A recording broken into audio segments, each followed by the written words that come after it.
Hi, guys and gals. You want to get up and say hi? There she goes. Oh, she's saying, okay, we're going to go for a walk as soon as we're done with this. I know. Okay, get down. I don't want just a dog as a lover this year. This year, 2025, I'm going all out. And you guys can come along with me, okay? Because I hear it's just insane out there. So let's see if we can have some fun with the insanity. We're talking about dating today. Dating after 50. Actually, for me, it's dating after 60. 65. The time you're supposed to be nestling in with your beloved of 35, 40 years. That's not me. That's not a lot of us. So today I want to talk about 3 things, maybe 4, that's going on in the dating world with the younger people. And does it really apply to us? I don't know. I think the first one might.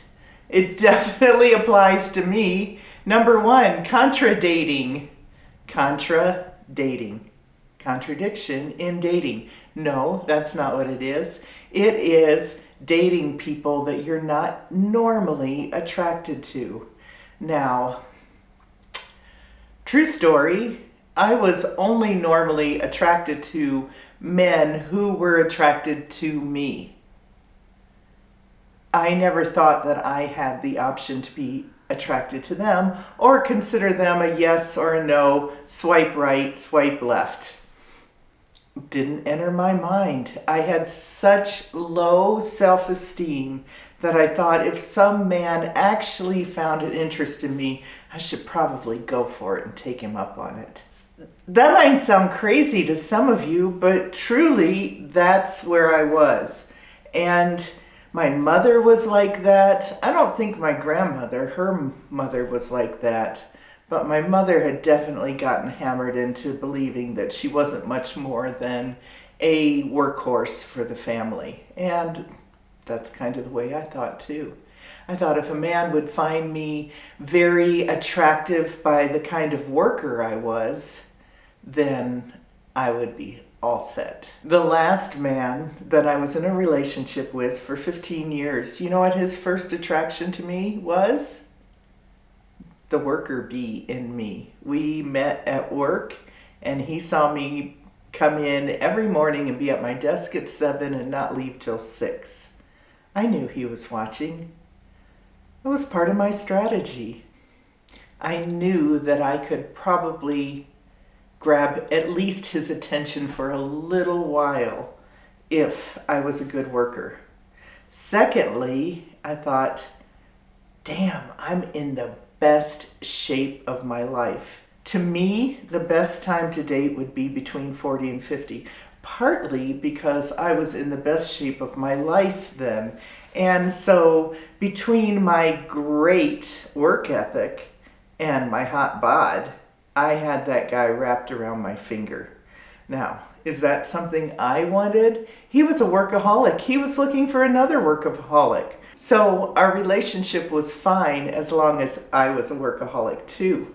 But that's not really the way I've been my whole life. I've had spurts of being a workaholic, but not consistent through my whole, at the time, he was 53, 52, something like that.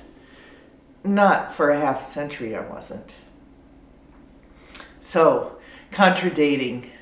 Contra-dating is dating somebody that is not your normal type. I have no idea what my type is, so that's going to be pretty easy for me.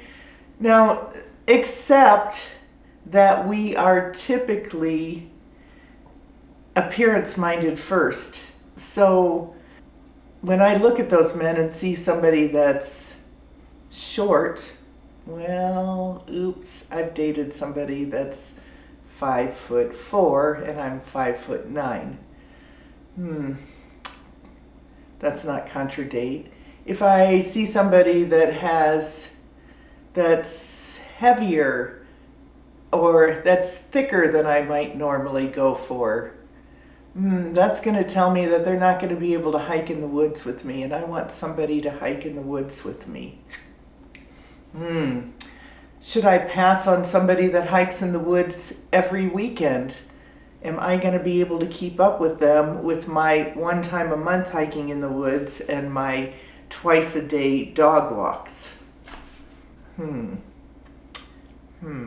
Maybe I should swipe. Here's somebody that's never had any children. I've already done that, but maybe I should consider it again.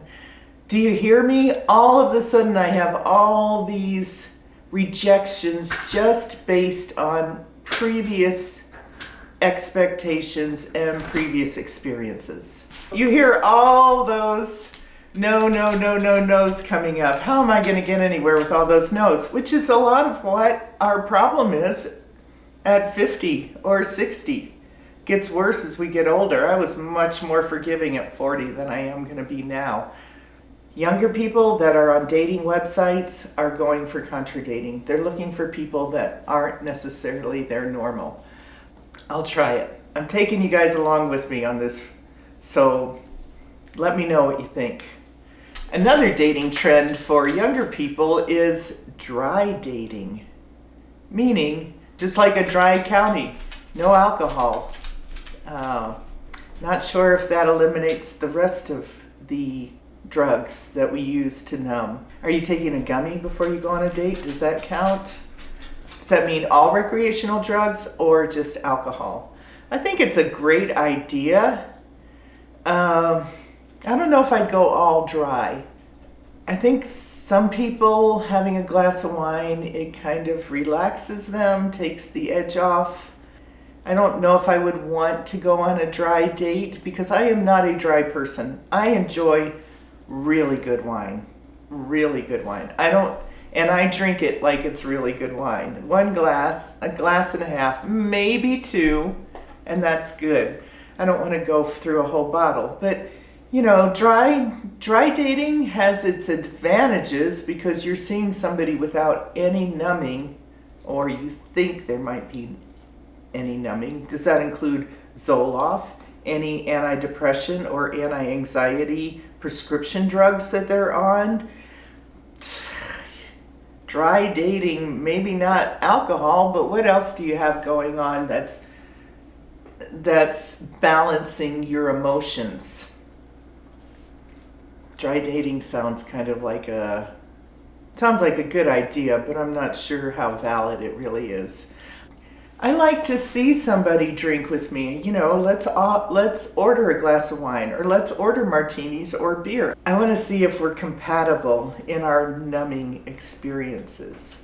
I can't imagine meeting anybody at 65 without a numbing crutch of some kind. We've all been through way too much, and there's way too many choices for numbing out there for people not to take advantage of them.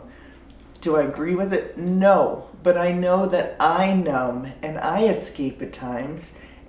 It's not the best thing for me, but I'm human and it's something I do, and I'm going to offer somebody else that same empathy. It's also going to tell me if I'm drinking 1 martini and he's drinking 3, we're probably not going to be a match. That's a little too much numbing for me. Younger people are not using dating apps as much. From the stories I've heard on YouTube and from my friends and other dating app people, that's probably a good idea. Dating apps are not the way to go from what I understand.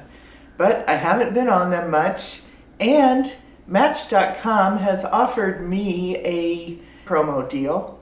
So I'm going to offer it to you after we go through setting up a profile on Match, which will be mine. It's halfway done, but I want to take you along with the journey. Let me be your guinea pig and let's talk each other through this dating stuff. More to come on the dating app, we'll see.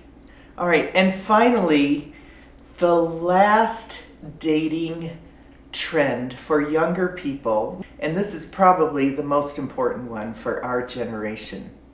It's called NATO dating. NATO O.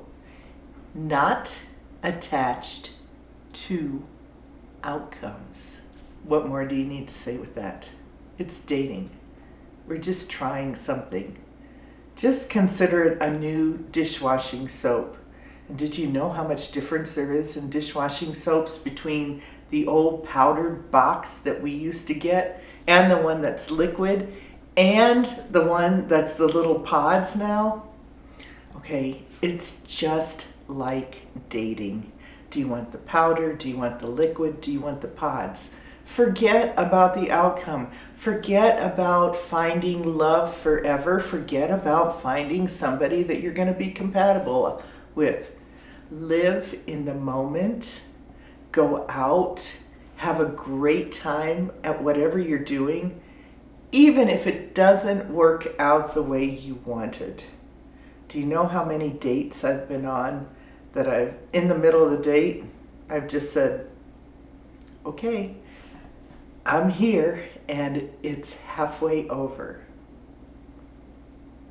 Not attached to the outcome, just know the end is coming.